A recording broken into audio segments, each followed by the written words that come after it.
aspectos práticos da atividade da advocacia. Eu sempre insisto que a academia ela precisa cumprir o papel de trazer o conhecimento técnico, o conhecimento legal que vocês vão precisar para aplicar na advocacia. Mas muitas vezes faltam os detalhes da prática, não é isso, Rafael? Os detalhes de como atender o cliente, de como se comportar, de como fazer a prospecção. E aí a gente insiste sempre em trazer aqui para vocês nomes que já passaram por essas etapas, que já estão consolidadas no mercado, principalmente no mercado da advocacia. É importante que vocês tenham como referência sempre quando vocês forem, de fato, se espelhar em alguém que construiu já na advocacia, no exercício da advocacia, algo que vocês também querem alcançar. Então fica os agradecimentos pela confiança no Instituto, e a gente vai convidar aqui os nossos palestrantes para participar desse momento com vocês. Também foi alinhado ali, mas eu já vou falar de forma antecipada, que vocês podem interagir, podem conversar, e de fato a proposta é que seja uma conversa bem dinâmica com todos vocês. Por último, queria agradecer de forma especial a Rafael Parente, a Léo Félix e a Marcelo Kumaru. São pessoas gabaritadas no estado de Pernambuco na temática sobre a qual a gente vai conversar agora, e eu tenho certeza que é uma oportunidade de aprendizado para todos nós a gente poder contar com a expertise desses três excelentes profissionais. Mais uma vez, senhores, muito obrigado. Aproveitar para convidar que possam vir compor aqui a mesa. Rafael Parente.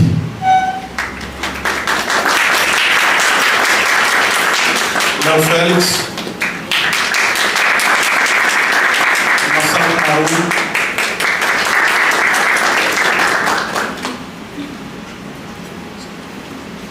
Muito boa tarde a todos e a todas. É sempre uma satisfação para a gente receber novas pessoas e também nossos filiados aqui no Instituto. Hoje é um dia que eu esperei desde a data de inauguração, fazer um evento sobre direito eleitoral. Tenho o privilégio de receber hoje como convidado, em nome do Instituto, três grandes feras que eu admiro muito.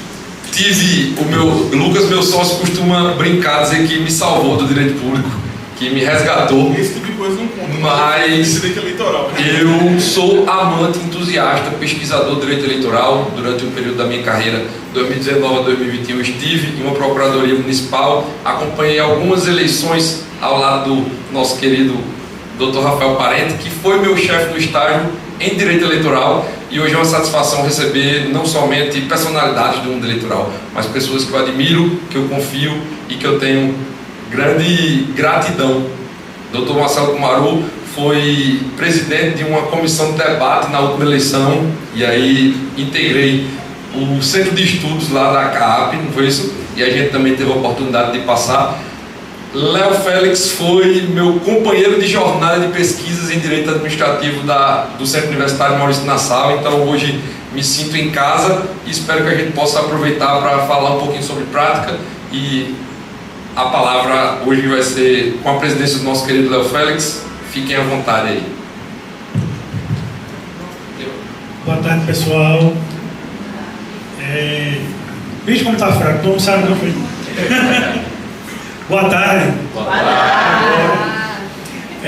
Dizer da alegria que é estar aqui hoje, né? Vir a Caruaru é sempre gratificante, e principalmente atendendo a um convite dos meus amigos, né? Lucas, Marcos, Renato, principalmente de Renato, que é um companheiro desde a academia, né? Estivemos juntos na faculdade, passamos pelo mesmo escritório, né? E também está aqui ao lado de dois amigos, de duas referências para mim, tanto como pessoas, como profissionais na área do direito eleitoral, tá? Que é Marcelo Kumaru, colega também de militância da OAB, e Rafael Parente, nosso querido Rafa, né? O mestre de todos nós, tá?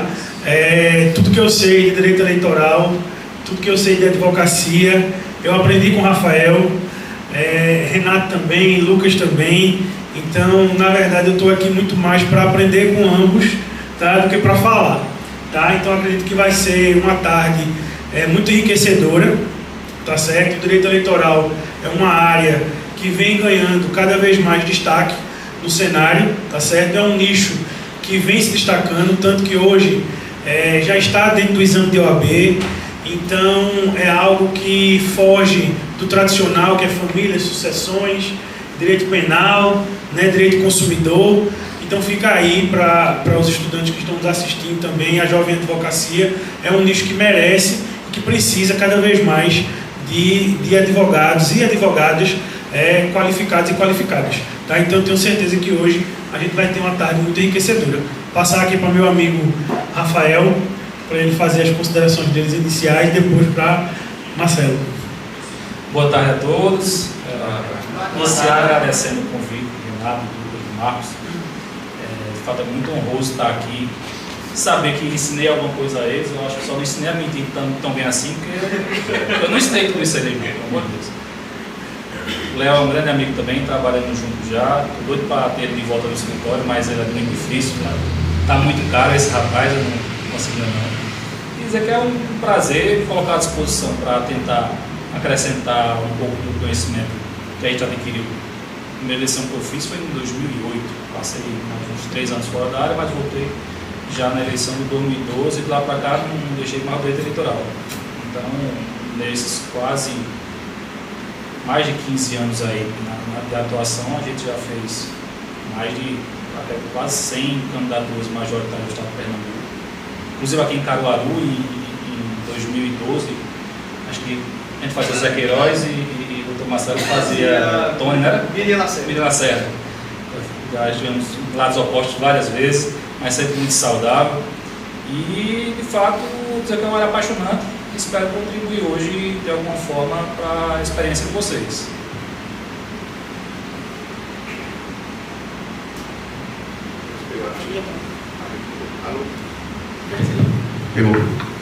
Pessoal, boa tarde mais uma vez. Primeiramente agradecer aos amigos aí, Lucas, Marcos e Renato, pelo convite. É uma honra mais uma vez estar aqui presente. E gostaria de parabenizar mais uma vez a estrutura de vocês, sempre muito confortável e boa de fazer esse debate. Uma sala desse compacta assim, a gente consegue interagir melhor do que aqueles congressos mais que são grandes, mas na verdade ninguém aprende nada. Eu creio que eu fiz uns eventos agora há pouco que eu limitava 120 pessoas, 120 inscritos, que a gente consegue interagir com todo mundo. Então, parabéns mais uma vez pela estrutura e obrigado pelo convite. Cumprimentar aqui Rafael Parente, Léo Félix, colegas também da área. Espero contribuir um pouco, né? Eu apesar de ser mais novo do que Rafael, né? Eu me formei com 15 anos, eu já faço eleição desde 2000. Então, eu tenho um pouquinho mais de tempo. E olhando de 2000 para cá, não sei se como é que vai ser na vez de começar a falar, se você começar primeiro. Mudou muita coisa, porque eu me formei em 1997, o último ano da FADICA. Em 98, fui em 99, virou A6. Era FADICA. E eu lembro que eu comecei a gostar de eleitoral, e ninguém falava de eleitoral, só tinha dois livros, Rafael, que você encontrava em Recife, na nossa livraria, que era o de Joel Cândido, que foi o primeiro doutrinador, e Marcos Ramayana. E não se falava. Quem fazia eleitoral na época, era voto de cédula, eram os advogados criminalistas que iam para lá brigar com o povo na linha da eleição e pá. Não tinha toda a dinâmica. E eu me apaixonei naquela época. Então, a verdade, eu me formei em 97, em 98, foi a minha primeira eleição, que eu fui para trabalhar no dia, no município vizinho aqui, que quando eu fui para lá, eu estava preso o candidato, eu não sabia nem para onde ir. Então, sempre é muita emoção. Então, de 98 para cá, a cada 2 anos, participei de todas as eleições. Mesmo em 2004, que eu fui candidato a vereador, mas em todos os outros anos eu trabalhei com o eleitoral. E para mim é muita alegria, né? Assim, o reconhecimento hoje da própria OAB, de inserir o direito eleitoral e algumas faculdades que estão colocando como cadeira agora obrigatória, que antes também não era, se eu não me engano, a SES, desde há 2 anos já é cadeira obrigatória, e creio que também terão pós-graduações aqui. E o que eu tenho a dizer a vocês é o seguinte: hoje contando um pouco de passagem, é muito honra hoje que eu faço parte da Academia Brasileira de Direito Eleitoral, a ABRADEP. Fui presidente da Comissão de Direito Eleitoral da OAB Caruaru, fui da Comissão de Direito Eleitoral por 9 anos da OAB Pernambuco. Então, tudo isso é paixão. Minhas primeiras eleições eu trabalhei de graça para tornar-me conhecido. E ao longo dos anos eu fui para esses enfrentamentos. Caruaru, por exemplo, puxando um pouco para cá, Caruaru sempre foi protagonista em questão de embates jurídicos em eleição, porque sempre foi, com exceção de 2020, com a reeleição mais tranquila da então prefeita Raquel Lira, todos os outros anos as eleições aqui eram muito competitivas. Tanto que em duas eleições, aqui nós temos 3 zonas eleitorais, zona 41, 105 e 106. E sempre há uma divisão. A zona 41 a zona tal fica com registro de candidatura. A zona 106, por exemplo, fica com a prestação de contas. E a zona, e uma outra zona ficaria com propaganda. Por 2 eleições, o TRE teve que mandar colocar mais um juiz para a zona da propaganda. Ficavam 2 juízes. Para você ter noção, em 2016, Caruaru teve 245 representações de propaganda, que Recife, com mais de 1 milhão de eleitores, proporcionalmente ficou bem atrás. Então, aí nós tínhamos 205 mil eleitores na época e teve 255 representações. E porque na época eu tinha feito um pacto jurídico na época eu representava o candidato Tony Gero em 2016 com a candidatura da Raquel Lira, não entrar com nenhuma representação contra ela. E o que aconteceu? Houve a quebra, porque entraram contra o bar do comitê, eu acabei. Mas enfim, no segundo turno, quando polarizou, quando ficaram os dois, realmente houve todo esse empate. Caruaru tem guia, tem propaganda de TV e rádio, a exemplo de Petrolina e Olinda, se eu não me engano, que Jaboatão não tinha, ou é Olinda que não tem, um dos dois que não tem. Então Caruaru foi a primeira cidade do interior a ter propaganda de TV e rádio.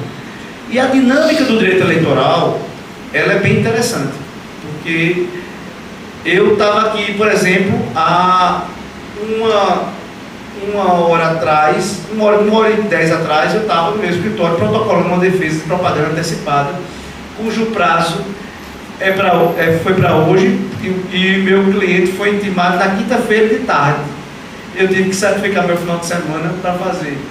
Porque eleitoral. E olha que nós estamos no período antes da campanha que os prazos seguem o Código de Processo Civil. Na eleição não tem isso. Então a prazo é em horas e você tem que, domingo a domingo, não tem dia e na hora e ninguém é intimado de nada, tem que estar olhando mural eletrônico para saber se saiu alguma coisa. Se você passou e não olhou o mural, perdeu o prazo. Isso, de repente, tem que chegar 4, 5 representações no dia. Então, você quem é casado tem que esquecer mulher e filho, e vice-versa. E a eleição é isso, é bem dinâmica. Porque antes do PJE era engraçado. Nós protocolávamos, no guia eleitoral saía um candidato fazer algum tipo de ofensa, alguma propaganda irregular. Nós tínhamos que pegar a mídia, ligar para a empresa que grava o guia, para mandar um DVD, para o DVD ser degravado, ou seja, que a legislação exige que tudo que está em mídia tem que ser degravado. Degravar para a gente preparar 4 blocos de petição com 4 blocos de prova, para protocolar as 4 na zona eleitoral. Quando o servidor dava o carimbo de recebido, a gente já pegava a cópia, já ia na gabinete do juiz para ter a liminar na hora. Tinha liminar que saia com 2 horas da peça protocolada. Só no eleitoral tem isso. O PJE atrapalhou um pouco, porque você não despacha mais diretamente com o juiz. Então, melhorou a questão do protocolo, via PJE. Mas a dinâmica de você, se o programa saiu de meio-dia, você não quer que aquilo que foi dito saia à noite, você tem toda engenharia de fazer a peça, protocolar, arrancar a liminar e pegar a cópia da liminar, não confiar no judiciário e lá na TV Asa Branca para se eu estou com a decisão para esse programa aí do candidato lá não saiu hoje à noite. Isso dentro de uma tarde. Claro que tem casos que propaganda de rua é mais tranquilo, mas em termos de propaganda de rádio e TV, isso sempre foi muito dinâmico. Então o Caruaru sempre teve guias, o famoso guia eleitoral de TV e rádio, que caiu um pouco em relação por conta da internet, das redes sociais, mas ainda tem sua força no interior. Como tem cidades do interior que a rádio é muito forte. Então essa dinâmica que foi me alimentando, esse exercício frenético da advocacia eleitoral, que fez com que eu me apaixonasse cada vez mais, e estou aí desde o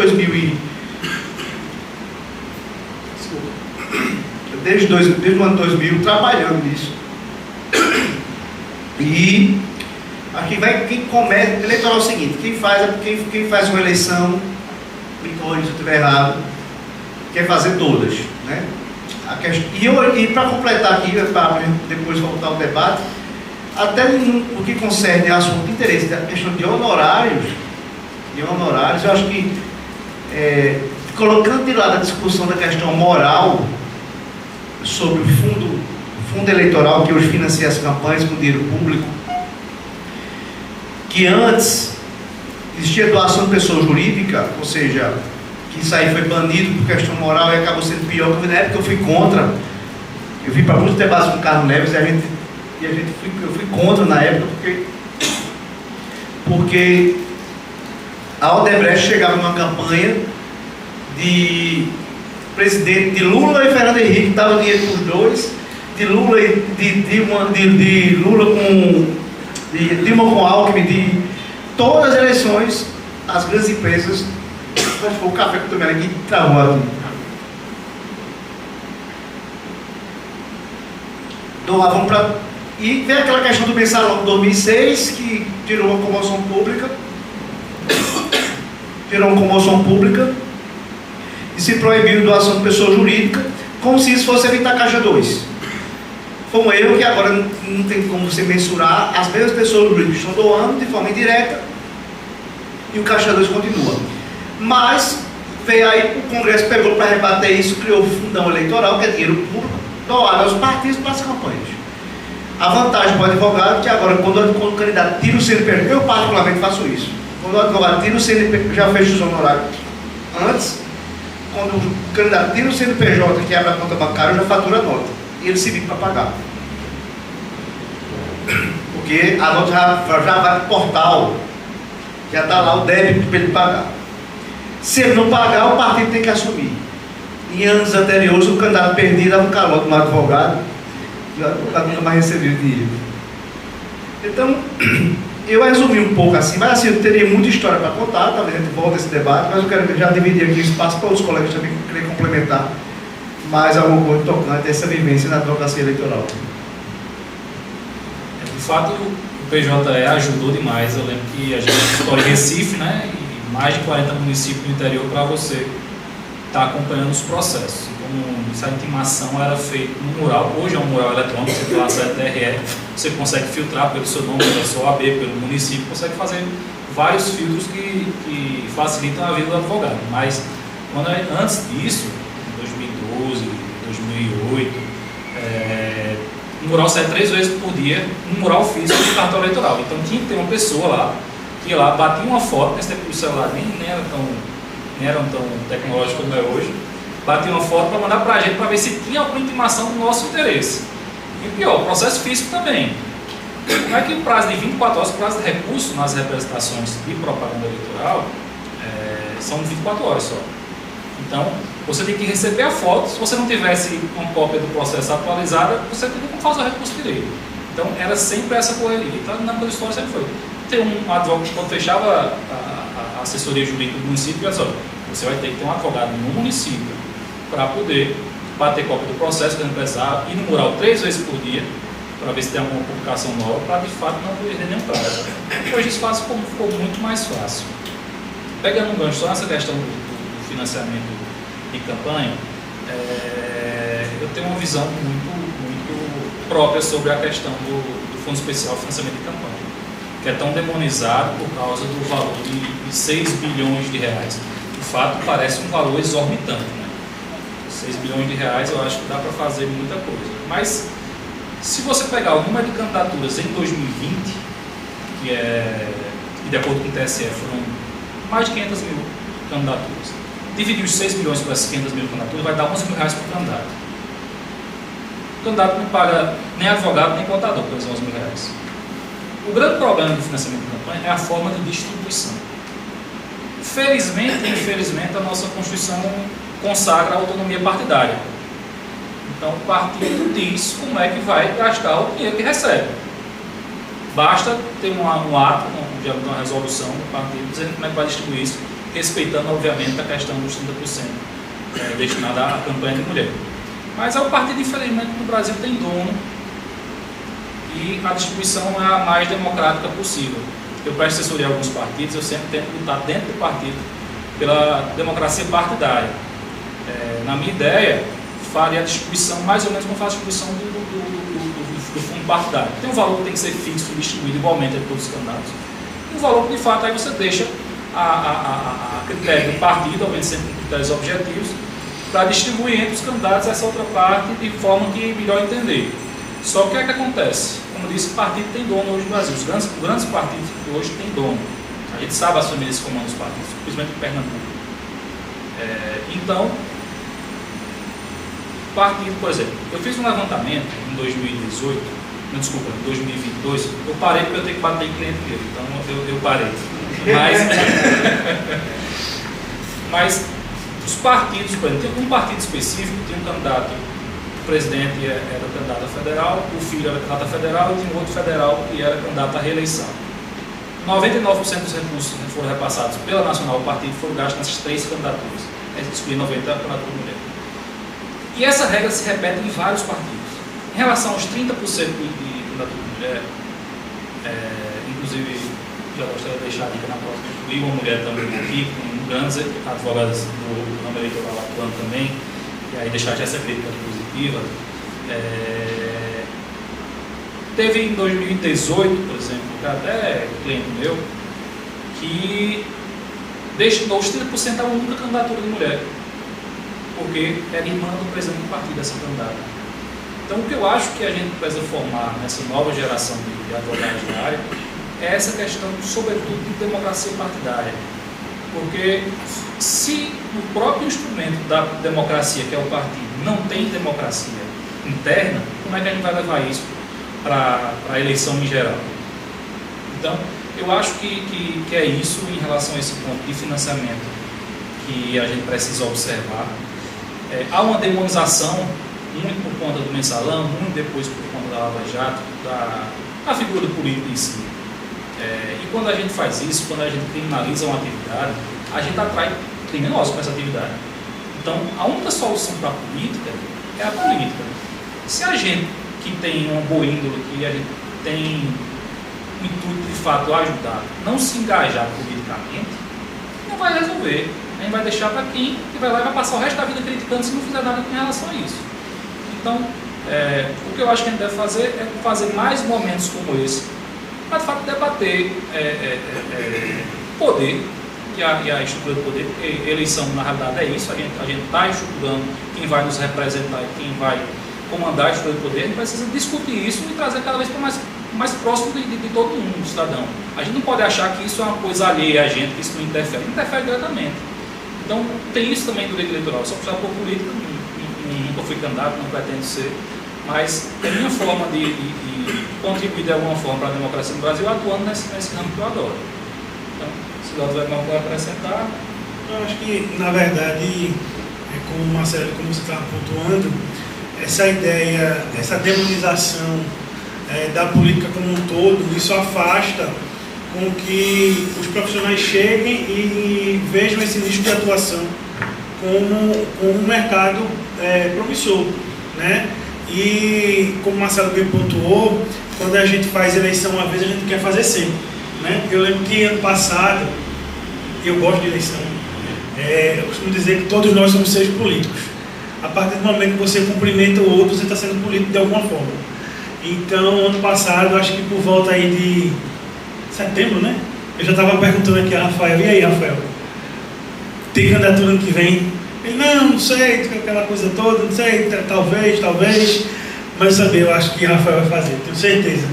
Porque é muito importante, é muito interessante, é muito gostoso a gente saber que, como advogado, a gente pode contribuir, tá? Justamente para uma estabilização, para um equilíbrio de balanças, né? Como o Rafael estava pontuando aí, é muito importante o trabalho do advogado também no campo partidário, para ter esse equilíbrio, para que a gente saia dessa zona de conforto onde os partidos políticos têm dono. Na verdade, os donos dos partidos políticos é o povo, né? São as pessoas que querem se candidatar. E aí, já trazendo para aquela questão da representação feminina, é muito importante. Esse ano, acredito que vai ser um ano em que os partidos políticos eles não vão poder tergiversar sobre essa questão das candidaturas femininas. É algo que a gente já viu, né, Rafael, na eleição passada. A gente participando de algumas audiências no Ministério Público, etc., em relação a uma candidatura feminina, que quando você chegava lá no dia, a candidata nem votava nela mesma, né?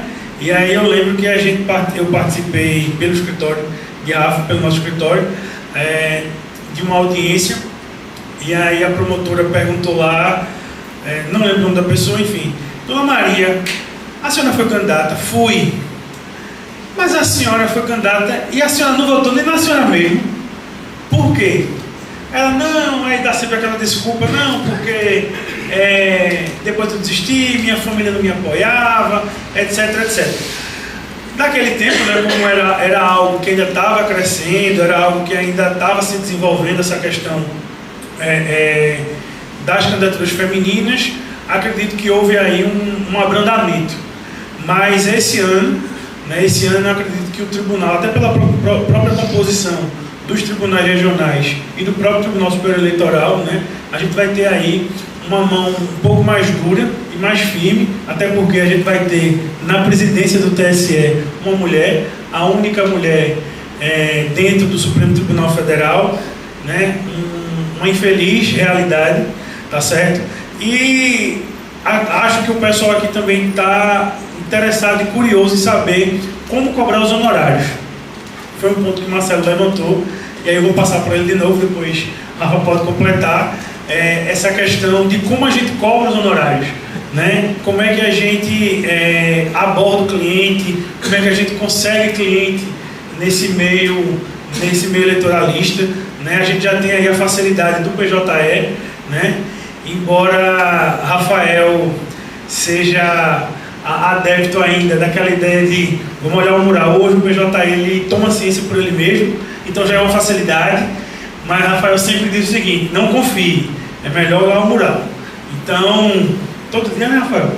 Todo dia, manhã, 3 vezes ao dia, Rafael está lá, olhando o mural, alimentando a planilha e o sistema, de meia-noite às vezes, fim de semana jovem, vai para onde? Leva o computador, viu?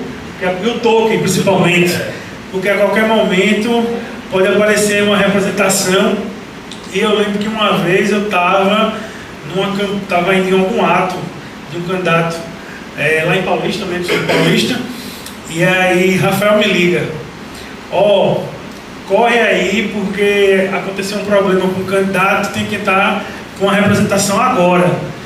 Eu só lembro o seguinte, eu tinha todas as minhas petições salvas dentro de um pendrive, eu não era muito adepto da nuvem, né? Aí na agonia, eu estava saindo de um comício, aí na agonia eu peguei o computador, joguei o computador dentro da mochila com o pendrive para baixo, estourou o pendrive dentro de todas as minhas petições, todos os modelos. Aí eu disse, rapaz, ele ia ligando, e aí, já terminou, porque é adrenalina pura, né, Marcelo? É adrenalina pura. Mas deu certo, né? A gente conseguiu peticionar, mas é isso, não tem fim de semana. Se você quer curtir com sua família, pode curtir, mas o computador tem que estar do lado e o token no bolso, porque a qualquer momento o cliente vai chamar. Hoje tem a facilidade do PJE, então é tudo mais virtualizado, tá? Então traz uma comodidade melhor, mas você dorme com o ouvido esperando o celular tocar ou o WhatsApp, porque a qualquer momento você tem que acordar. E teve aqueles clientes que a gente ficou fazendo processo até 5 da manhã, né? Sempre tem. Mas aí eu vou deixar o Marcelo falar agora um pouquinho da questão dos honorários, depois eu passo para o Rafael, que é importante, né? Marcelo, só complementando a pergunta de Léo, você falou uma coisa que eu achei interessante. Você disse que na sua primeira eleição você advogou de graça para poder se firmar no mercado, fazer seu nome E aí cada área de atuação existem estratégias diferentes para a gente atingir ali o cliente. Fala um pouquinho desse início no direito eleitoral para quem é jovem advogado também. Pronto, vou falar. Eu anotei, eu só quero depois pontuar uma questão sobre a questão da candidatura feminista, que eu acho que passou meio polêmica e interessante. Que a gente, como advogado eleitoral, a gente está de todos os lados, né? Eu já advoguei para partido que foi acusado de ter candidatura laranja e eu teria também algumas pontuações a fazer. Mas assim, essa questão que eu falei que eu advoguei de graça, ela tem uma linha tênue. Qual é a linha tênue? Em 2000, há 24 anos atrás, o cenário era totalmente diferente. As eleições, não existia campanha em rede social, era campanha de ruas comícios lotados, e os advogados eram poucos que trabalhavam com isso. Então, numa região aqui, eram 3, 4 advogados que dominavam tudo. E eu, pouco recém-formado, então, na verdade, como eu não tinha conhecimento pleno da matéria, eu vou ficar em pé que eu gosto de pensar. Eu não tinha conhecimento pleno da matéria, então cheguei para um escritório de um determinado candidato e disse: eu vim aqui trabalhar e não estou preocupado com o horário, né? Aí trabalhei, aí mostrei meu serviço e o candidato me contratou para até para o governo. Foi Tony Gel em 2000, quando eu a primeira vez em Caruaru. E o advogado na época era Jean Lumberg, que era advogado do Tony Gel. E dali eu fui me qualificando. O que eu me preocupo hoje é o seguinte: eu tenho pós-graduação, embora pós-graduação em termos de conversão em honorários para a farmácia eleitoral é 0, mas me especializei e muitos se especializam. Hoje, agora o grande erro está. Você tem um candidato a prefeito de município e faz: doutor, quanto é para eu fazer a campanha toda? A gente pega, mensura o tamanho do município, a quantidade de diretores, se lá tem pistoleiro, se não tem. Se seu carro tem que ser, se você tem, se lá tem município aqui em Pernambuco que pode pagar o que for, eu não vou. Então você mensura, você faz estudo, eu estudo, porque onde é o município, as chances do candidato, se o partido prometeu que vai dinheiro para ele, também eu digo: o partido prometeu que vai chegar dinheiro para você, porque também se não te prometeu, não adianta. Mas às vezes o candidato tem tudo isso, faz: não, olha, está caro, e eu vou chamar o filho de um menino que se formou ano passado aqui, e que ele é filho de um cabo eleitoral meu, aí ele desenrola. Eu acho assim que todo mundo merece chance de ter a primeira vez. Todo mundo, como eu tive a minha primeira vez. Mas você assumir a ponta, e o que acontece? Aí esses candidatos, às vezes, a inexperiência, ou até, talvez, não diria a manha, mas assim, o traquejo de uma eleição, que você usa 30% de conhecimento técnico e 60% de estratégia. Ele teve as contas reprovadas, que o advogado não acompanhou junto com o contador, e foi condenado a devolver R$200 mil. Agora as contas reprovadas, soa assim, né, com um ato incriminatório, às vezes a conta é reprovada por causa de um formulário que não entregou. Se um extrato bancário que nos entrega, a conta reprova, aí só que devolve tudo que recebeu, independente do grau de infração que foi. Aí por isso que eu acho que se banaliza muita classe política. Fulano teve as contas reprovadas eleitoral, às vezes é uma besteira. É uma besteira. Mas se reprova e você, depende, vai ter que devolver dinheiro à União, se for dinheiro do fundo eleitoral. Então tem essa questão, Rafael, de hoje, às vezes o barato sai caro. É quando um cara desse me procura para ir para o TRE, para o tribunal, para recorrer, eu cobro triplo. Eu lhe cobro na China, eu vou cobrar triplo porque você não fez o trabalho preventivo. Então é importante não trabalhar de graça. Naquela época foi preciso trabalhar de graça. Mas se você puder participar de uma campanha, se você não for contratado, abraça a oportunidade, porque ali você vai começar a ser visto e ser chamado, e você vai começar a ter vontade de ir, né? Geralmente são gratuitas. E sobre essa questão de estratégia, em 2014 juntou-se, Eduardo Campos conseguiu juntar no mesmo palanque Tony Gel, João Lira e Zé Queiroz, em Caruaru. Fato inédito. Então, as três grandes forças políticas da história de Caruaru dos anos 80 para cá, o ex-prefeito Zé Queiroz, o ex-prefeito Tony Gel, o ex-prefeito e ex-governador João Lira Neto, pai da atual governadora Raquel Lira, se uniram para a campanha de Paulo Câmara, candidato do então presidenciável Eduardo Campos, que faleceu tragicamente naquele ano. E eu fui chamado pela majoritária para fazer, eu sempre faço a majoritária da campanha estadual na região agreste, eu sempre fecho. Desde 2010 eu fiz Jarbas aqui em 14 municípios, fiz Paulo Câmara nas 2 campanhas e fiz Danilo Cabral. Recebi o convite da Daniel Coelho e meu irmão advogou para Raquel Marcílio Maru, que é advogado também eleitoral. E eu lembro que em 2014 eu fiz um trabalho junto com o escritório de Bernardo Filho, Bernardo Alves, a gente trabalhando junto na campanha de Paulo Câmara. Aí chegou a coordenadora, que eu não vou citar o nome que você conhece, que era coordenadora do jurídico lá de Recife, e disse: olha, eu quero que a gente. Caruaru está sem representação contra o candidato Armando Monteiro. O Armando Monteiro era contra Paulo Câmara. Armando Monteiro está aí e a gente produziu para mostrar a produção ao nosso cliente. O comitê foi até aí de lado desse posto, avenida, que está Pume. Aí eu levantei e disse: eu acho que ele não deve entrar com nenhuma representação esse ano. Aí olhou para mim assim: como é essa? Nenhuma. Vou propaganda irregular aqui. Aí, por quê? Eu expliquei uma coisa: quantos comitês tem em Caruaru de Paulo Câmara? Tem o de Tony Gel, tem o de João Lira, tem o de Zé Queiroz e ainda tem o dele, que é esse. 4 comitês. Armando Monteiro tinha um comitê fraquinho ali onde era Pagamentos, lá do Campo Central agora, uma casinha. Na época ainda se pintava muro. Então, queriam que a gente entrasse com representação por muros irregulares. Eu disse: olha, para cada muro irregular de Paulo Câmara, de Armando Monteiro, tem 10 do nosso cliente. Aí eu: tá aqui, eu vou entrar com representação. Assim, se o advogado não for estrategista numa campanha eleitoral, ele for querer agir por vaidade, ele vai acabar. Aí houve embate ainda com essa colega nossa lá de Recife. Eu digo: olha, me desculpe, que é campanha de interior é igual da capital, para começar. E outra história, sem desmerecer a questão jurídica, mas a questão de rua é diferente. Então eu disse: não vou, a gente não vai entrar com a representação aqui, porque nós estamos muito mais errados do que eles. E como é que eu vou provocar o judiciário? O juiz vai chamar a gente, então como é? Para limpar, o prejuízo era maior para o meu candidato. Então, às vezes, nem sempre você provocar, bater a porta do judiciário para eleição é mais inteligente. O advogado tem que, às vezes, saber a hora de fazer isso. Então, é uma das características que eu acho interessante. Mas assim, Lucas, então eu acho que, eu não digo assim, eu trabalhei naquela época de graça, porque não existia campo para o direito eleitoral, não existia campo. Foi uma coisa que eu me apaixonei por uma coisa que ninguém se falava, e não quer dizer que agora, qualquer colega nosso aqui que queira passar pela experiência, que eu vou para um escritório aqui que eu vou contratar, mas enfim.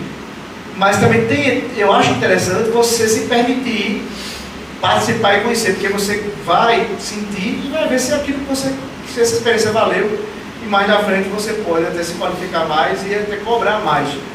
Então essa ponderação aí, que é muito, eu acho delicado, assim, trabalhar de graça, mas ao mesmo tempo, se você, infelizmente eu vejo a geração Suítes,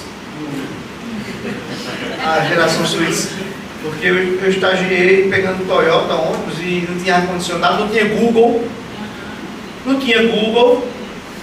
Aí eu vejo, quando eu faço processo seletivo de estagiário, ele vai, tem algum incêndio, vou ganhar quanto? Aí eu olho e digo: olha, tem bolsa estágio e tal. Mas quando eu vejo que a vontade dele é mais o ganhar, eu fico assim lamentando, rapaz, enfim. E tem com tudo, hoje em dia. Temos uma estrutura dessa aqui, um estágio, tem tudo, tem palestra, tem. Então a minha época era muito, eu só pegava, ia para o campus, a biblioteca do campus da SES, você ia andando para você poder, para comprar um livro, tinha que ir para Recife, de direito eleitoral. Então, enfim, era muita luta. Eu só quero pontuar uma questão aqui. Uma questão sobre essa que nós falamos aqui sobre candidaturas femininas, que é um assunto importante. Talvez alguém nunca militou por isso que eu vou me permitir explicar um pouco, a lei exige que não existe candidatura de cada partido, no mínimo 30% seja de cada gênero, ou seja, 30% de homem ou mulher, certo? O que acontece? Ao longo dos anos, havia um desinteresse das mulheres motivadas, justificadas na verdade, porque os partidos não prestigiavam as candidaturas femininas, não davam ajuda financeira, no guia eleitoral quase não saía, e uma série de fatores, e até pelo próprio, talvez, perfil da mulher, que muitos não estavam dispostos àquele tipo de vida que o político homem vivia, até os lugares que frequentava e até aqueles que tinham um comportamento mais escusos faziam. Então, sempre houve um desprestígio, além do desprestígio, eu sou um desprestígio da mulher no processo político, como também falta de interesse, talvez por essa falta de estímulo, e até hoje a mulher tem conquistado cada vez mais espaço. Na turma de direito, eu acho que era só 30% de mulher, o resto é homem, você a turma de direito hoje, você vê que a maioria é mulher, se brincar. O que acontece? Que eu acho que tem que se preocupar.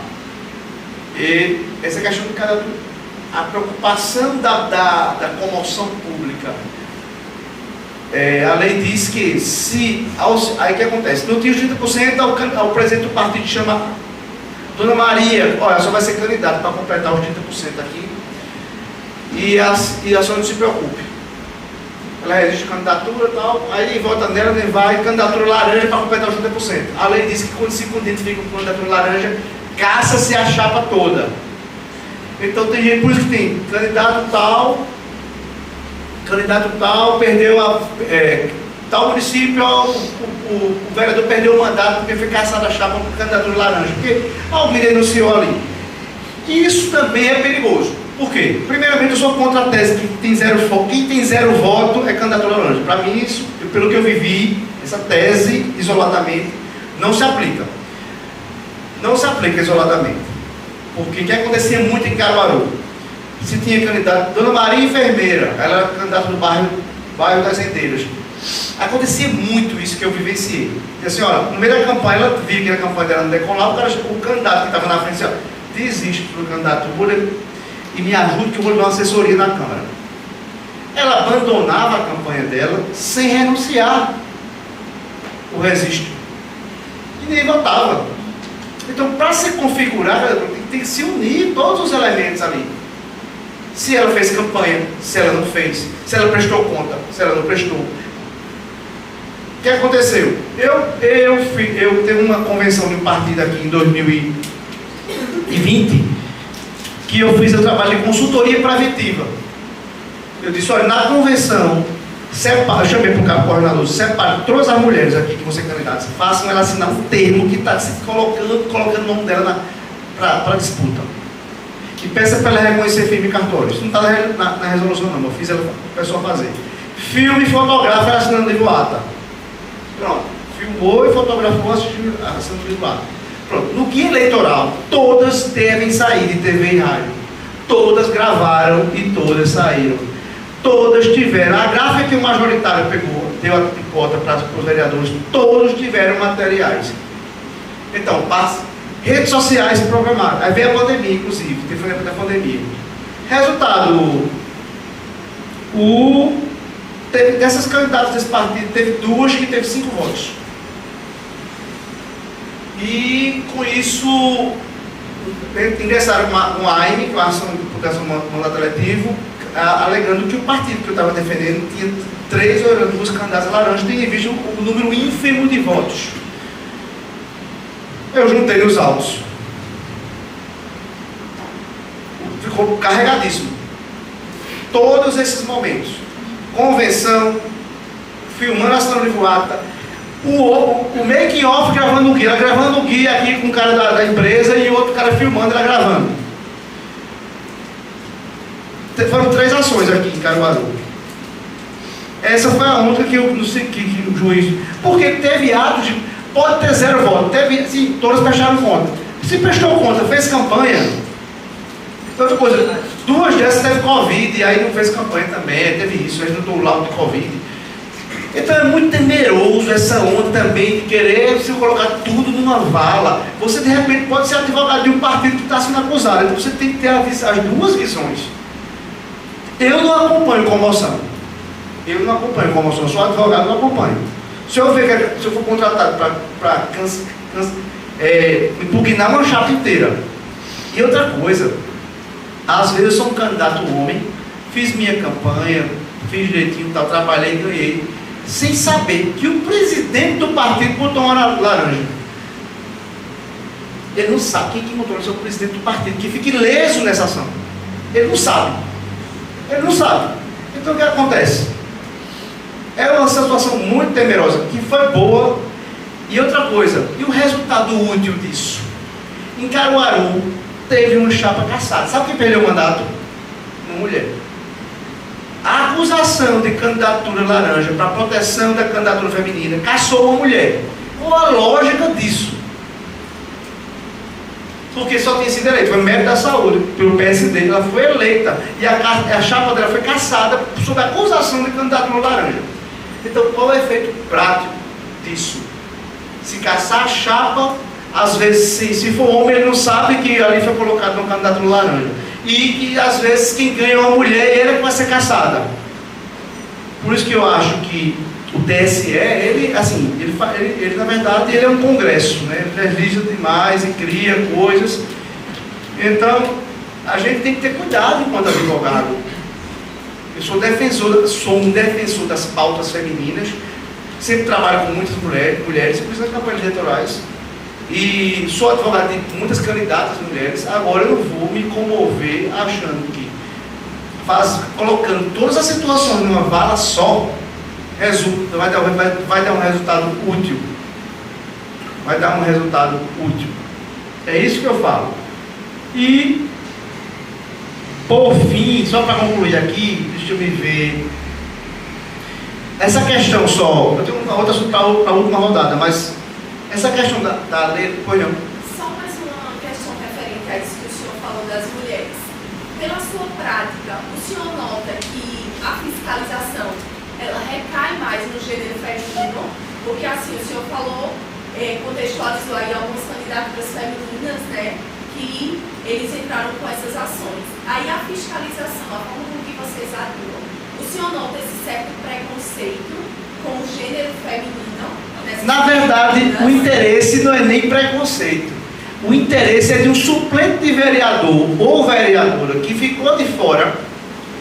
Sim. E ele faz um cálculo que se aquele partido perder o mandato que ele teve, quem vai assumir é ele. Aí ele vai catar nas candidaturas. Já que são as mulheres que são mais laranjas, é difícil ter candidatura de homem laranja. É mais de candidatura laranja de mulher. Às vezes tem que botar a cunhada, a mulher, a filha, a empregada como candidata. Então, na verdade, não é um olhar sobre a mulher, é sobre, naquela chapa, vamos ver quem tem candidato que teve 2, 3 votos, zerou. A procura é essa, a procura não é mais nem por preconceito ao gênero feminino, é mais para saber que se tem ali o elemento probatório que eu possa impugnar aquela chapa. Porque, como os colegas falaram, tem mulher que tem 0 votos, não sabe nem que é candidato, não assinei um papel lá, não sei o que é isso, não, de fato tem. Então, e numa audiência, pergunta se ela é candidata, não, me manda ela assinar um papel. Então, essa é a candidata laranja, cuja consequência é a cassação da chapa, que foi eleita, a chapa toda, inclusive com gente eleita, que pode ser, inclusive, mulher também vítima dessa penalidade, que, ao meu ver, tem que ser revista. Tem que ser revista, até porque é uma atuação direta do presidente do partido. Então, é essa a questão. A preocupação, só para concluir esse segundo bloco, é o seguinte: o direito eleitoral, voltando para a advocacia, para você advogar é uma salada. Nós temos nós temos no mínimo 5 leis e umas dezenas de resoluções, e cada lei dessa com mais 10 leis que modificaram elas. Por exemplo, nosso Código Eleitoral é de 1965. Aí temos a Lei das Eleições, que é de 97, que trata das eleições. Temos a Lei dos Partidos Políticos, que é 9.096/95. a lei de partidos políticos, lei das eleições, código eleitoral, lei das inexigibilidades, que é 64/90, que é da ficha limpa. Se eu esqueci mais alguma, temos aí a Constituição que fala. Sobre os partidos. 96. 96, os partidos políticos. 5 leis, a independente da ação, o rito dela, não tem um código de processo civil unificado. Então, o rito da AI está na Constituição. O rito do recurso contra a diplomação do candidato está na Código Eleitoral 65. A representação por propaganda irregular na campanha está na Lei 2504. Aí é uma série de ritos que toda eleição, por mais que você tenha 20 anos, tem que estar ali atento, porque senão aí vem as resoluções. O TSE pega essas leis, alguns artigos ele pega e simplesmente, legislando, ele cria normas. Por exemplo, inteligência artificial, não existe nada regulamentando em termos de texto de lei. E o TSE pegou e impôs, aí já impôs através da resolução.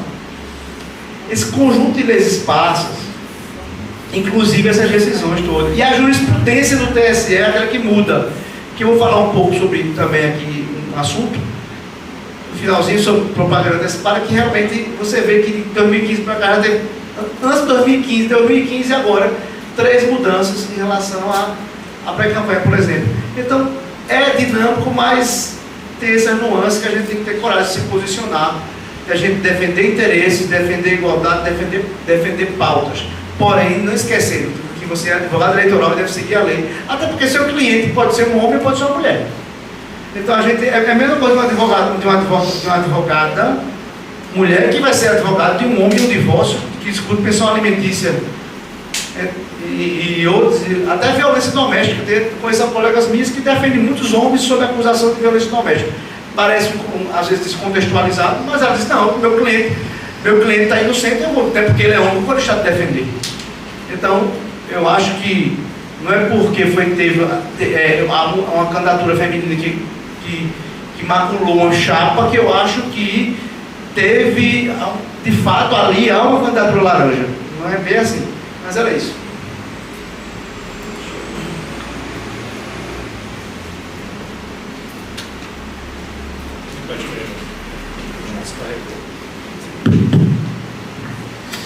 Eu concordo com essa questão de que cada caso tem que ser visto de acordo com o que está nos autos. Obviamente, a gente vive num país, a gente sabe, historicamente machista. A mulher vota somente há menos de 100 anos, vai fazer 100 anos, agora na próxima década. Acho que a primeira vez que a mulher votou foi em 33, algo desse tipo, seria a década de 30. E um dos requisitos de registrabilidade do DRAP, que é o demonstrativo de regularidade dos atos partidários, que vamos falar um pouquinho mais de prática da eleição. De 20 de julho a 5 de agosto, os partidos fazem as convenções. Realizada a convenção, o partido manda para a Justiça Eleitoral o DRAP, que é esse demonstrativo de regularidade dos atos partidários, que vai à ata da convenção, o nome e número dos candidatos, e esse DRAP já gera os registros de candidaturas individuais de cada candidato.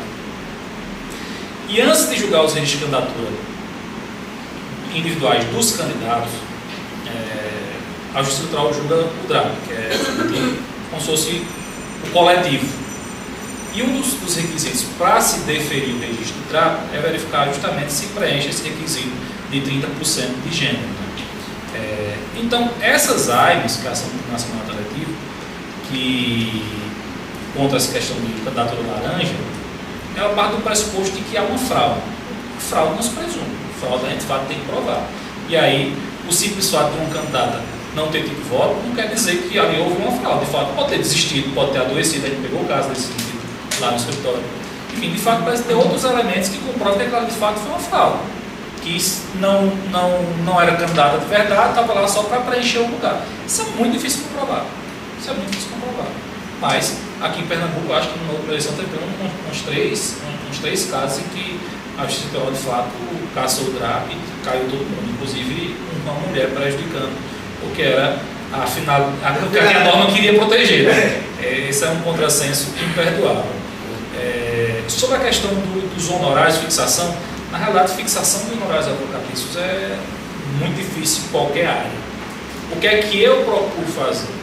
A primeira coisa é verificar o histórico do município em relação à representação. Eu fiz a eleição do Cabo Santo Agostinho em 2020, a gente fez, foram mais de 100 representações. Mais de 100 representações. Aí o que é que eu faço? Eu tenho garantia muito porque eu não vou trabalhar de graça. Assim, é importante, eu já trabalhei muito de graça também. Foi a eleição que a gente não dormia. Pois é, eu acho que 5 da manhã e tome representação. Cobrei até um valor razoável, mas saiu na verdade muito barato para no final das contas. Foram mais de 100 representações. E assim como tem município que a gente cobra um valor pequeno, quase não tem demanda. Então o que é que eu faço? Eu sempre tento ver o histórico dos outros anos, se é um município de fato que deve ser muito acirrado, com muita representação. Porque no dia a dia, na eleição, você vai ter candidaturas. Se for uma pessoa que nunca foi candidata, nunca exerceu nada, dificilmente vai ter um problema, então vai ser um processo tranquilo de candidatura. E processo de prestação de contas, são os dois que são obrigatórios. Então você vai ter que cobrar um valor ali e aí você vai ver de acordo com o histórico do candidato também. Se for um candidato, você sabe que vai ter impugnação de candidatura, que vai ter muito provavelmente uma série de questionamentos quanto ao próprio registro, aí você já cobra um pouquinho mais por causa disso. Teve um candidato cliente nosso que tinha simplesmente 8 causas de inelegibilidade para a gente defender. Porque isso, obviamente, você vai fazer não só no eleitoral. Aí você vai tentar anular um julgamento do Tribunal de Contas para poder afastar a inelegibilidade. Eu quero falar com você sobre esse caso. Enfim, você tem que tentar enxergar o que é que vai ser o seu trabalho. E tirando o resto de candidatura e prestação de contas, são dois processos que de fato você vai ter que trabalhar, alguns com mais trabalho, outros no entanto.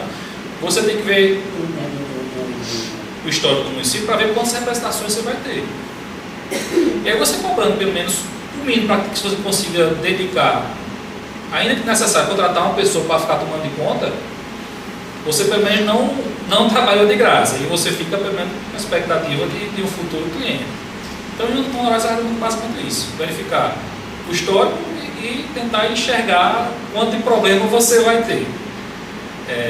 E aí, voltando a essa questão ainda de financiamento, a gente tem que ir de criminalização da política, a gente tem que entender que está tudo interligado. Quando se veio mensalão, Lava Jato, foi que veio? Não, a política é muito cara, a gente precisa enxugar o custo de uma eleição. Aí veio o quê? Redução de propaganda. Proibir o outdoor. Carro de som. Carro de som agora só pode ir passeada ou carreada, né? Pode ser carro de som em mini trio, só se for com palco do comício. Os adesivos e bandeiras também reduziram bastante, que é um contrassenso você também exigir que a bandeira seja móvel em relação a custo, é muito pior, porque você vai ter que uma pessoa tirar e botar todo dia. Que eu lembro a eleição de 2014, Armando e Paulo Câmara, não lembro se foi em 2016, João Paulo contra Geraldo Júlio. Todo dia é uma representação que a gente entrava, de fato eu fiz Armando Monteiro 2014, 2018 e fiz João Paulo 2016, Prefeitura do Recife. E todo dia era representação das bandeiras da Agamenon, porque botava na calçada, senão não pode na calçada, porque aqui tem a questão da ABNT, porque você tem que deixar um espaço que um cadeirante possa passar. Como em Recife, numa cadeira de ninguém consegue passar, imagina com uma banqueta ou com uma bandeira. Aí entrava na calçada, botava na grama também não pode. Chegou o absurdo das bandeiras serem colocadas naquela muretinha do canal da Agamenon, ninguém via. Aí vamos deixar de briga com bandeiras, aí sentou todo mundo e apaziguou. E aí a propaganda foi se reduzindo. Hoje não pode propaganda quase nada na realidade. E é uma hipocrisia.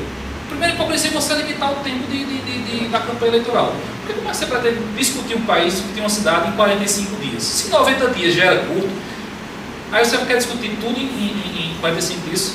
Tem quantos candidatos em Caruaru? Pré-candidatos agora? Sim. Acho que tem 5 a 6. Só de prefeito, né? Vereador. Que não é comum, mas vereador pré-candidato tem uns 400. Pronto. Se você quiser conhecer todos os candidatos, tem que marcar 10 entrevistas por dia nos 45 dias para você decidir seu voto. É muita hipocrisia. Mas quer que o povo se interesse por política se você faz esse tipo de coisa? E ao mesmo tempo pensar, tem um monte de gente que acompanha na rua faz tempo, gastando dinheiro.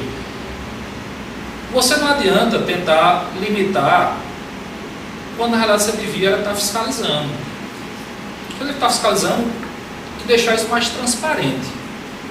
Por exemplo, a questão do Sérgio Moro. Qual é o problema do Sérgio Moro? Porque em tese ele foi pré-candidato a presidente da República, massificou o nome com estrutura enorme, gastando, e depois saiu candidato a senador. Quando o nome já estava massificado, um gasto totalmente desproporcional em relação aos outros. Ele foi absolvido, eu não conheço o processo, é difícil falar, mas o problema é esse. Então, em relação à propaganda hoje, não pode praticamente nada. Só os adesivos de carro, que é aquele 50 por 40 do microperfurado traseiro. Em bem público. É hipocrisia também. Pois é. Em bem público, só tem uma única exceção que pode, que é a Câmara de Vereador, que acaba da deliberação da mesa diretora. E bem público não é só bem de propriedade do ente público, não. É qualquer bem que seja de acesso público, como um mercadinho não pode ter, uma farmácia não pode ter, um shopping não pode ter uma propaganda, entendeu? Esse é o grande problema. Você quer discutir um país, mas não quer que se permita que se converse sobre isso, né? E tirando isso, tanto é que a propaganda hoje se resume basicamente a mais efetividade em rede social. E aí você perde muito controle. 2018, foi 2014, eu não lembro mais, estou ficando velho, a memória vai se mudando. Mas Armando perdeu a campanha, perdeu muito voto na campanha por causa de um meme que rodou no WhatsApp, a gente conseguiu eliminar para tirar, que era um meme, vocês lembram, que era dançando na praia, alguma coisa assim. Até 2016 era muito complicado você rebater a internet pela prestação judicial muito limitada. Você não tinha ferramenta para retirar. Para você pegar o endereço do Facebook, São Paulo para intimar o Facebook, eu tive que fazer uma engenharia em 2 dias. E o pior é que se você começa a retirar depois que está no mundo, está no WhatsApp, já não tem mais como. Então, por isso que o pessoal voltou-se muito para a propaganda em rede social por causa disso. E aí você tem havendo os controles, né? A gente tem que sempre que ter em mente, todos que você pensa em eleição, você tem que ter em mente duas coisas. Que o voto de cada um é igual, então pode ser o presidente da República, pode ser o trabalhador, mais ou menos seja, o voto é igual. E a paridade de armas dos candidatos, a gente tem que garantir isso. Então, a eleição, todo raciocínio, todo processo que eu pego, eu tenho que pensar assim. Certo? A paridade de armas, a igualdade de oportunidade do candidato foi preservada? Se foi preservada, a princípio não tem nenhum início do grave eleitoral. Posso ter alguma coisa, mas se não, não tem. E nesse contexto, a gente precisa avaliar também essa questão do financiamento e de propaganda e de tudo. Voltando à questão da prática, e aí acho que é a parte que mais interessa a vocês, como é que a gente trabalha lá no escritório? A gente começa a trabalhar bem antes, na realidade, do período eleitoral. A gente já está trabalhando há quase um ano, até que Léo, em setembro, já me perguntou. A primeira coisa que eu faço é... Você trabalha antes e depois. Eu tenho um julgamento da manhã de um AIS de 2022.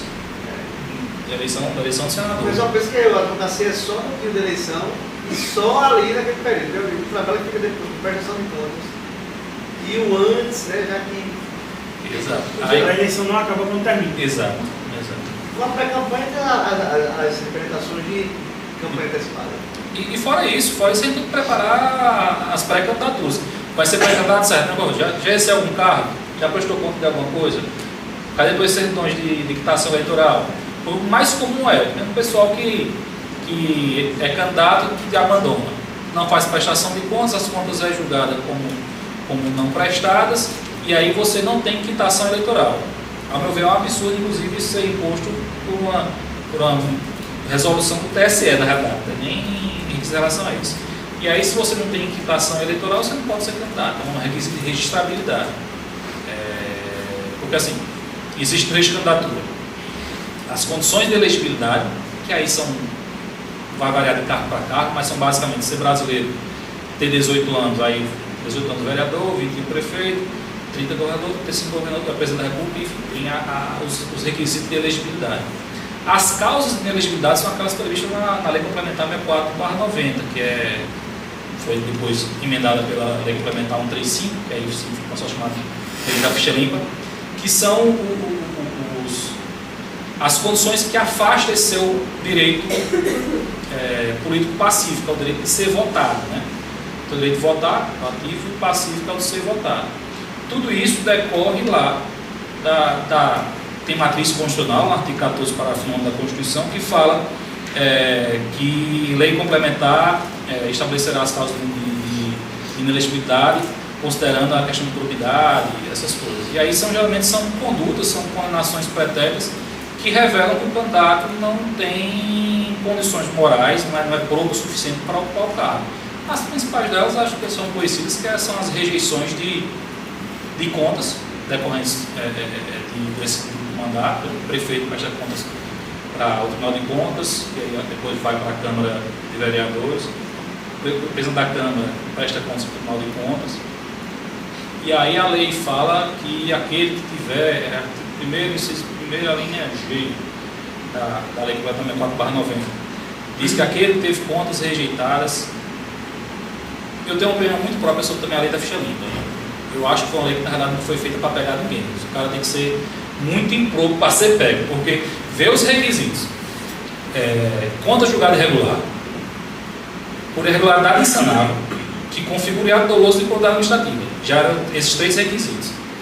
Aí veio uma lei complementar agora, a 85, que aumentou um requisito. Ficou obsoleto porque agora a probidade só tem que ser dolosa. Exato. Ficou repetitivo, né? Ficou redundante. E ainda criaram um requisito próprio agora, que foi a lei complementar 85, criou o parágrafo 4A, do artigo 1º, que diz que se tiver sido tudo isso, e não tiver sido imputado débito, em tese não gera inelegibilidade. O TSE, sobre essa matéria em 2022, julgou um registro de candidatura de um candidato a deputado estadual, lá em São Paulo. E aí o TSE, totalmente, justamente nesse espírito de ser muito ativo em relação às pautas de morais e tal, entendeu? Tudo bem. A regra diz que tem que ter imputação de débito para gerar inelegibilidade. Mas para prefeito isso não vale. Só vale se for para vereador. Porque quem foi prefeito tem as contas julgadas pela Câmara Municipal e a Câmara Municipal não pode imputar débito. Eu discordo plenamente disso. Porque no julgamento de contas de prefeito, a Câmara só faz aprovar ou rejeitar o parecer prévio do Tribunal de Contas. E o Tribunal de Contas imputa débito sim. Está lá na lei orgânica do Tribunal de Contas, permitindo a imputação de débito. Esse processo, inclusive, está com julgamentos. O julgamento começou sexta-feira, a questão da repercussão geral. Eu fiz uma petição pedindo pelo PSD Nacional para ingressar como amigos curi nesse processo, para dizer, olha, vocês estão partindo de uma premissa errada. Vocês estão partindo do pressuposto de que Câmara Municipal não imputa débito. Câmara Municipal imputa débito, sim. Então, essas regras se aplicam a todo e qualquer candidato, não só aquele que exerce o mandato do prefeito. Essa é a principal discussão, impugnação de candidatura hoje. Acho que o maior número de ações é decorrendo dessa linha, que é a linha G. Quem for atual mais vai se deparar com isso. Tem outras condenações criminais, mas aí é bem menos. Tem a decorrente de ato de improbidade administrativa, que também é outra, está na linha J, que é quem foi condenado por ato de improbidade administrativa. Tem a suspensão do direito político também, que tem bastante. Mas são basicamente essas 3 que vai ver no registro de candidatura. E o resto, de fato, é propaganda em lugar indevido. E aí é muito importante, porque ficar atento às intimações de cumprimento de liminar, porque a maioria dessas representações, sobretudo propaganda em local proibido, que é o que mais tem, não tem imputação de multa, a lei não prevê multa, só se você não retirar. É importante estar sempre olhando para o candidato. Recebeu uma notificação do Tribunal de Contas para retirar a propaganda, retire, porque aí, se você não retirar, de fato, vai levar multa. E o dia a dia é basicamente esse, tem uma eleição. Não foge muito disso, não. Tem a parte das convenções, né? Tem aquela partezinha lá das convenções, fazer as atas. Que vez ou outra a gente tem que quebrar aquele galho, fazer ata de convenção lá no dia na arquibancadazinha. Porque começar, as convenções partidárias acontecem de 20 de julho a 5 de agosto. Né? E a gente sempre também faz todo um trabalho prévio de verificar se o partido está regular, se tem um órgão partidário no município, se os editais. Porque todo partido tem autonomia, né? Então todo estatuto diz quantos dias de antecedência eu tenho que publicar o edital convocando os filiados para a convenção. E na convenção que em tese se escolhe os candidatos. A gente sabe que não é. A gente sabe que o presidente do partido vai sentar e vai dizer, mas o candidato é esse, no dia vai só fazer festa. Mas é um ato formal, tem que estar lá. Uma ata dizendo que foi feita a convenção naquele dia. Então a gente vai desde os atos preparatórios antes também, verificar se está tudo certo no partido. Ficar muito atento à questão dos prazos internos também de publicação de edital, porque eu já vi muito. Inclusive, acho que em 2012, doutor, teve até um problema, acho que foi justamente do partido. Teve uma alternância de poder dentro do partido, intervenção da estadual. Não foi o MDB que. Foi o MDB. Foi o MDB teve duas convenções. Isso. Mesmo dia, mesmo local. Uma confusão. Uma confusão grande, mas o tempo do partido. Vocês até ganharam essa. Ganharam. Aí tem muito disso. O que mais? Acho que esse ano, e aí o Marcelo estava falando aqui, e a gente estava lembrando da questão das redes sociais, e deu muito trabalho naquela eleição do Cabo, foi histórico.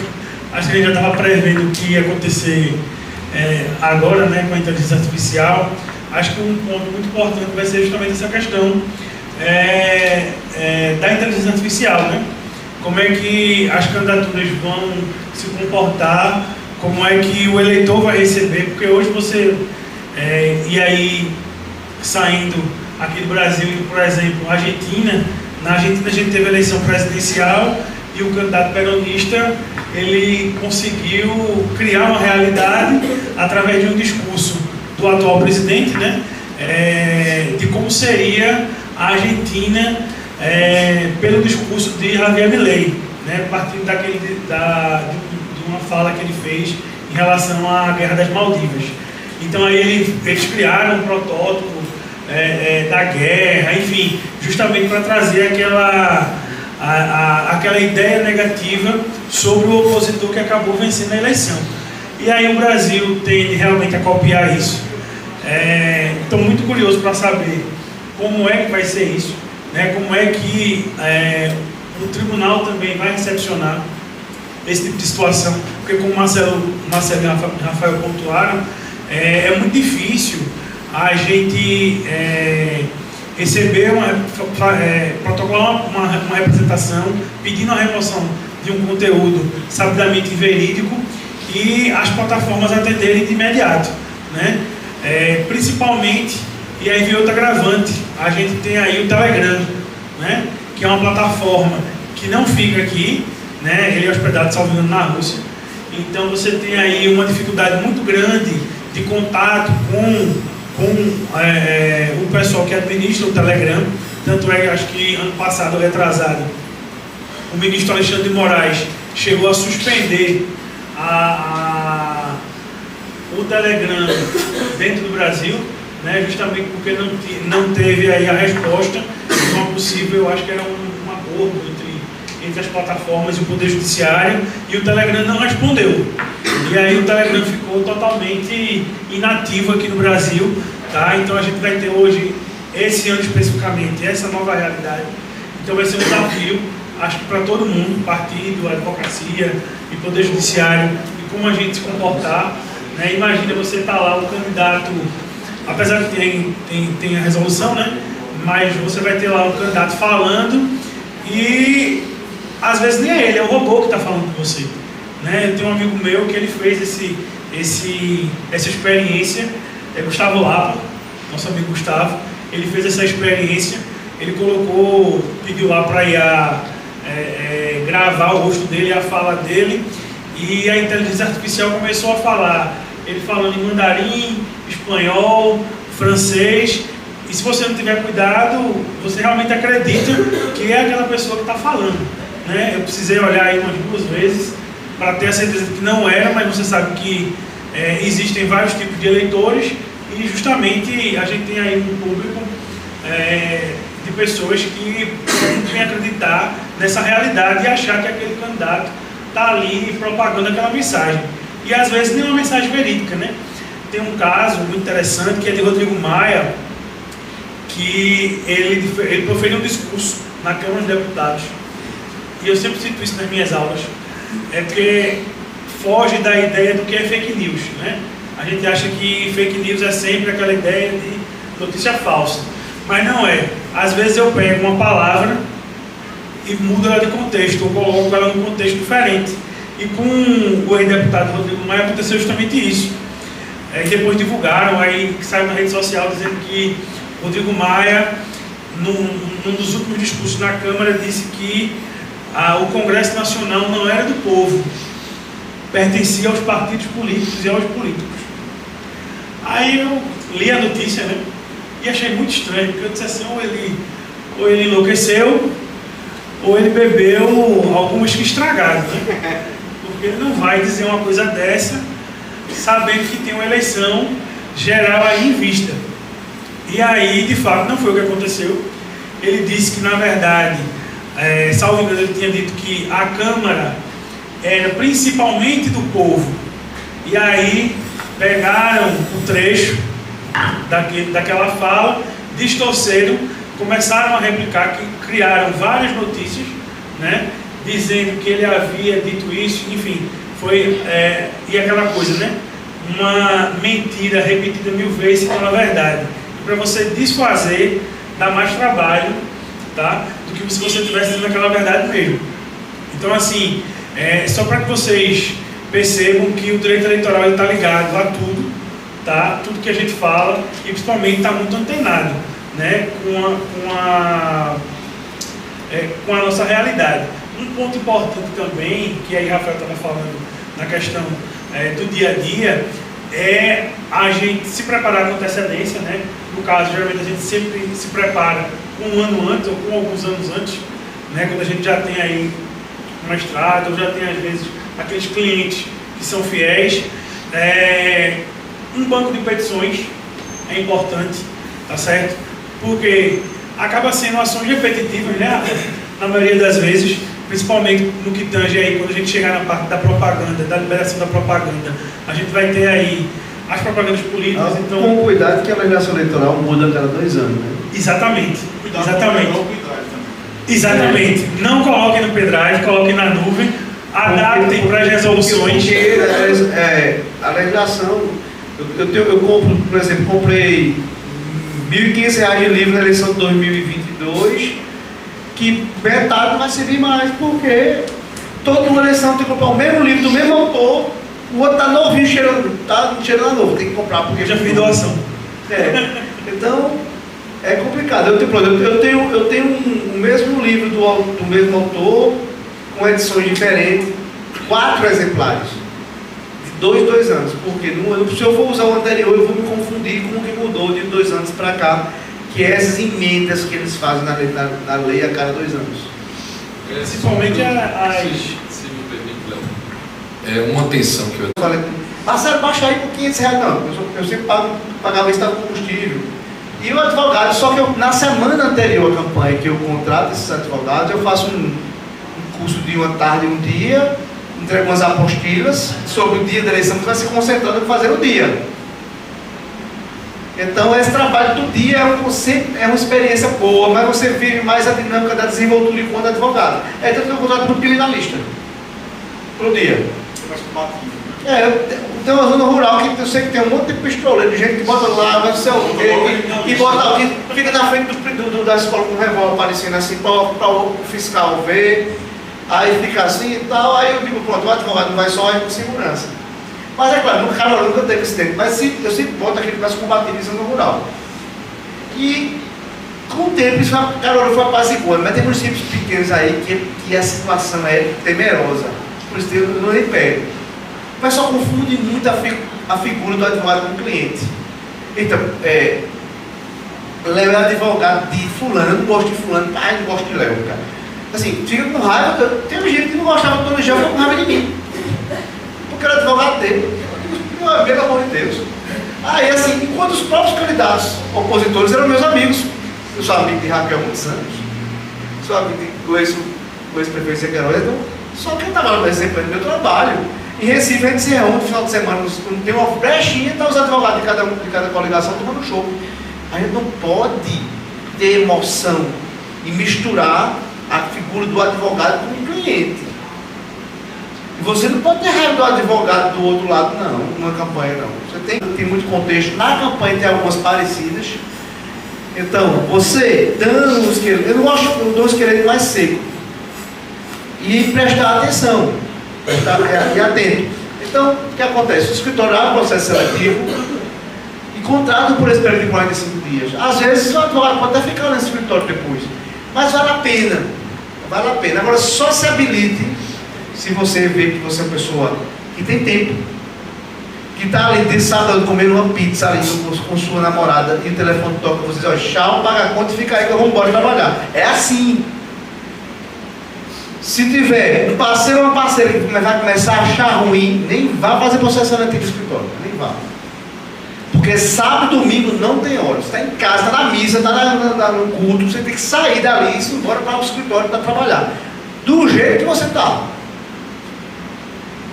Não, porque tem uma festa para ir não sei aonde e tal. Não vá. Eu já fui para ser doutor, olha, eu quero trabalhar. Olha, tal dia eu tenho que ir com meu namorado não sei aonde, então, não dá. Eleitoral, você abandona sua família, abandona seu relacionamento. Abandona. A palavra é essa, abandona. Quando eu digo abandona, você não vai deixar de viver, não. Eu digo abandona porque você.